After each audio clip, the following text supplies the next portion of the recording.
मी प्रकाश आंबेडकर बोलतोय.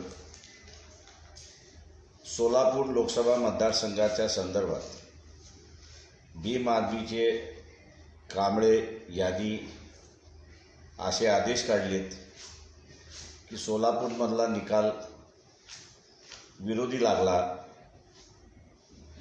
तर BJPची सगळी ऑफिसेस तोडल्या जातील. माझं वंचित समूहाला आणि त्याच्याचबरोबर आंबेडकरी समूहाला हे आव्हान आहे की जो काही निकाल आहे तो आपण स्वीकारला पाहिजे.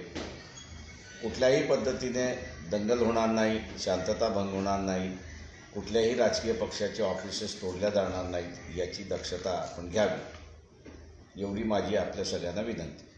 नानेवरदी न्यूज़ यूट्यूब चैनल को सब्सक्राइब जरूर करें और बेल आइकन को क्लिक करें. बेल आइकन को क्लिक करने से होगा ये कि आपको लेटेस्ट न्यूज़ अपडेट की नोटिफिकेशन मिलती रहती है.